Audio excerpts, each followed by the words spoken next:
नमस्कार मित्रों, आप सभी का हमारे YouTube चैनल शास्त्र सुधामृत पे स्वागत है। अब हम प्रारंभ करेंगे श्री गरुड़ पुराण का तीसरा अध्याय।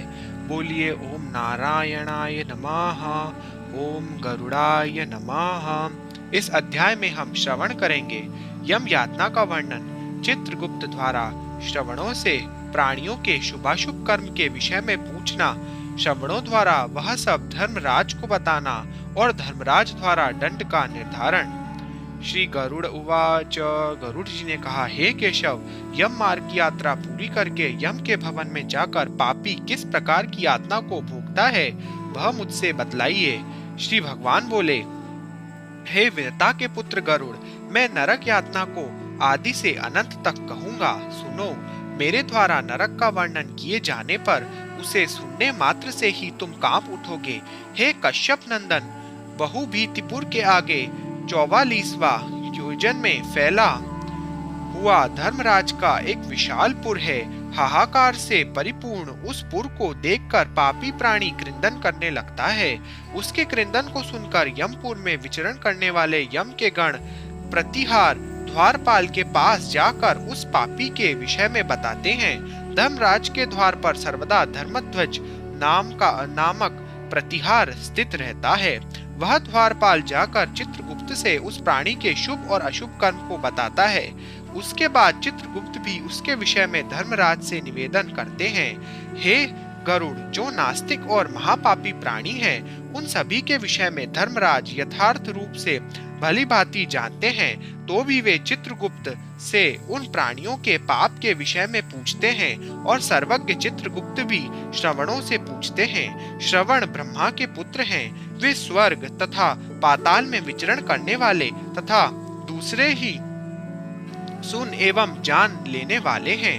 उनके नेत्र सुदूर के दृश्यों को भी देख लेने वाले हैं। श्रवणी नाम की उनकी पृथक पृथक पत्नियां भी हैं, वो भी उसी प्रकार स्वरूप वाली हैं, अर्थात श्रवणों के समान ही हैं। वे स्त्रियों की सभी प्रकार की चेष्टाओं को तत्वतः जानती हैं। मनुष्य छिपकर अथवा प्रत्यक्ष रूप से जो कुछ भी करता है एवं कहता है, वह सब श्रवण एवं श्रवणिया चित्रगुप्त से बता देते हैं। वे श्रवण और श्रवणिया धर्मराज के गुप्तचर हैं, जो मनुष्य के मानसिक, वाचिक और कायिक सभी प्रकार के शुभ और अशुभ कर्मों को ठीक ठीक जानते हैं। मनुष्य और देवताओं के अधिकारी वे श्रवण और श्रवणिया सत्यवादी हैं।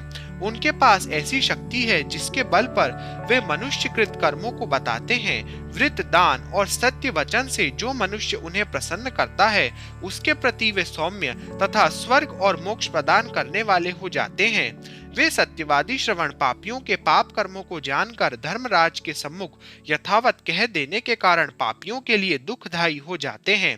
सूर्य, चंद्रमा, वायु, अग्नि, आकाश, भूमि, जल, हृदय, यम, दिन रात, दोनों संध्याएं और धर्म, ये मनुष्य के वृत्तांत को जानते हैं। धर्मराज, चित्रगुप्त, श्रवण और सूर्य आदि मनुष्य के शरीर में स्थित सभी पाप और पुण्यों को पूर्णतया देखते हैं। इस प्रकार पापियों के पाप के विषय में सुनिश्चित जानकारी प्राप्त करके यम उन्हें बुलाकर अपना अत्यंत भयंकर रूप दिखाते हैं। वे पापी यम के ऐसे भयंकर रूप को देखते हैं, जो हाथ में दंड लिए हुए बहुत बड़ी काया वाले, भैंसे के ऊपर संस्थित प्रलयकालीन मेघ के समान आवाज वाले, काजल के पर्वत के समान बिजली की प्रभा वाले, आयुधों के कारण भयंकर 32 भुजाओं वाले, 3 योजन के लंबे चौड़े विस्तार वाले, बावली के समान गोल नेत्र वाले, बड़े बड़े दाढ़ों के कारण भयंकर मुख वाले, लाल लाल आंखों वाले और लंबी नाक वाले होते हैं। मृत्यु और ज्वर आदि से संयुक्त होने के कारण चित्रगुप्त भी भयावर है। यम के समान भयानक सभी दूत उनके समीप पापियों को डराने के लिए गरजते हैं। उन चित्रगुप्त को देखकर भयभीत होकर पापी हाहाकार करने लगता है। दान न करने वाला वह पापात्मा कांपता है और बार बार विलाप करता है।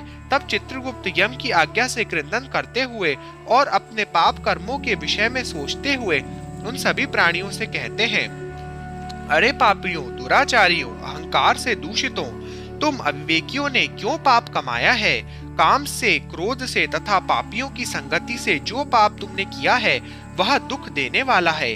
फिर हे मूर्ख जनों, तुमने वह पाप कर्म क्यों किया? पूर्व जन्म में तुम लोगों ने जिस प्रकार अत्यंत हर्ष पूर्वक पाप कर्मों को किया है, उसी प्रकार यातना भी तुम्हें भोगनी चाहिए। इस समय यातना भोगने से क्या परांगमुख हो रहे हो?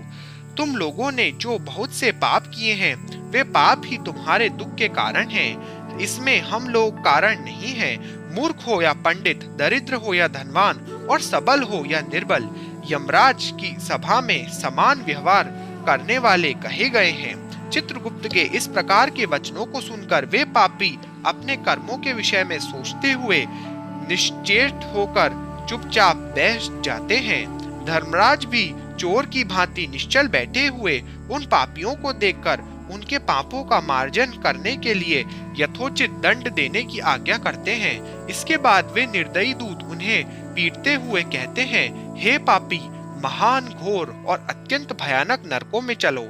यम के आज्ञाकारी प्रचंड और चंडक आदि नाम वाले दूत एक पास से उन्हें बांधकर नरक की ओर ले जाते हैं। वहां जलती हुई अग्नि के समान प्रभा वाले एक विशाल वृक्ष है जो 5 योजनों में फैला हुआ है तथा 1 योजन ऊंचा है। उस वृक्ष में नीचे मुख करके उसे सांकलों से बांधकर वे दूत पीटते हैं। वहां जलते हुए वे रोते हैं, पर वहां उनका कोई रक्षक नहीं होता। उसी शालमली वृक्ष में भूख और प्यास से पीड़ित तथा यमदूतों द्वारा पीटे जाते हुए अनेक पापी लटके हुए रहते हैं। वे आश्रय विहीन पापी अंजलि बांधकर, हे यमदूतों, मेरे अपराध को क्षमा करो, ऐसा उन दूतों से निवेदित करते हैं। बार बार लोहे की लाठियां, मुदगरों, भालों, बर्छियों, गदाओं और मूसलों से उन दूतों के द्वारा वे अत्यधिक मारे जाते हैं। मारने से जब वे चेष्टा रहित और मूर्छित हो जाते हैं, तब वे निश्चेष्ट पापियों को देखकर यमदूत कहते हैं, अरे दुराचारियों, पापियों, तुम लोगों ने दुराचरण क्यों किया? सुलभ होने वाले भी जल और अन्न का दान कभी तुमने क्यों नहीं किया? तुम लोगों ने आधा ग्रास भी कभी किसी को नहीं दिया, और न ही कुत्ते तथा कौवे के लिए बलि ही दी। अतिथियों को नमस्कार नहीं किया और पितरों का कभी भी तर्पण नहीं किया। यमराज तथा चित्रगुप्त का उत्तम ध्यान कभी कभी नहीं किया और उनके मंत्रों का कभी भी जप नहीं किया, जिससे तुम्हें यह यातना नहीं होती। कभी कोई तीर्थ यात्रा नहीं की, देवताओं का पूजन नहीं किया, गृहस्थ आश्रम में रहते हुए भी तुमने हंतकार नहीं निकाला, संतों की सेवा भी नहीं की, इसलिए अब स्वयं किए गए पाप का फल भोगो। क्योंकि तुम धर्महीन हो, इसलिए तुम्हें बहुत अधिक पीटा जा रहा है।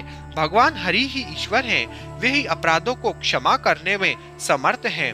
हम तो उन्हीं की आज्ञा से अपराधियों को दंड देने वाले हैं। ऐसा कहकर वे दूत निर्दयता पूर्वक उन्हें पीटते हैं और उनसे पीटे जाने के कारण वे जलते हुए अंगार के समान नीचे गिर जाते हैं। गिरने से उन शालमली वृक्ष के पत्तों से उनका शरीर कट जाता है। नीचे गिरे हुए उन प्राणियों को कुत्ते खाते हैं और वे रोते हैं।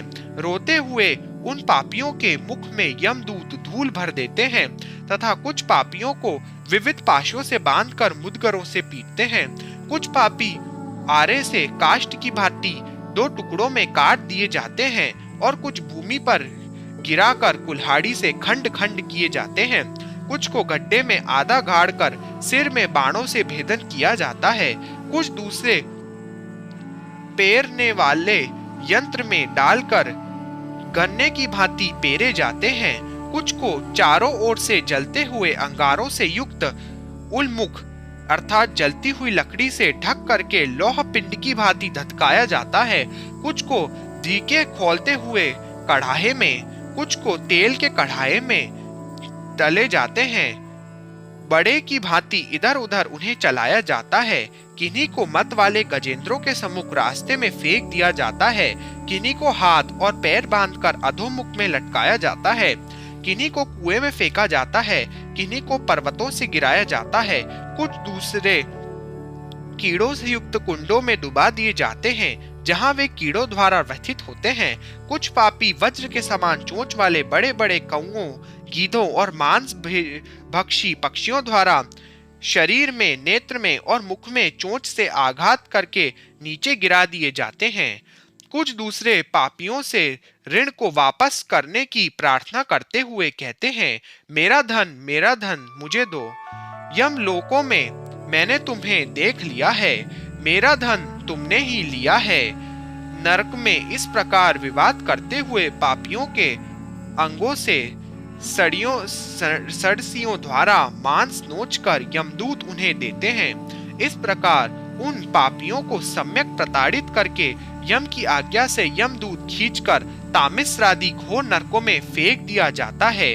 उस वृक्ष के समीप में ही बहुत दुखों से परिपूर्ण नरक है, जिनमें प्राप्त होने वाले महान दुखों का वर्णन वाणी से नहीं किया जा सकता। हे आकाशचारिन गरुड़, नरकों की संख्या 44 लाख है। उनमें से अत्यंत भयंकर और प्रमुख नरकों की संख्या 21 है।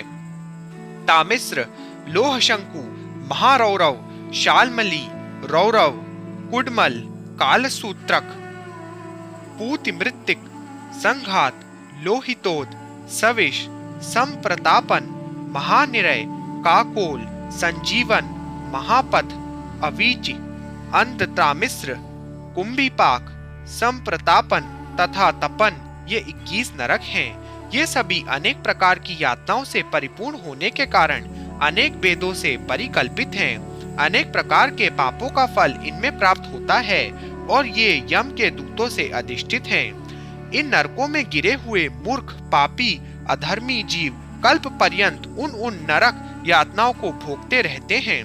तामिस्र और अंधतामिस्र तथा रोरवादी नरकों की जो यातनाएं हैं, उन्हें स्त्री और पुरुष पारस्परिक संग से निर्मित कर भोगते हैं। इस प्रकार कुटुंब का भरण पोषण करने वाला अथवा केवल अपना पेट भरने वाला भी यह कुटुंब और शरीर दोनों को छोड़कर मृत्यु के अनंतर इस प्रकार का फल भोगता है।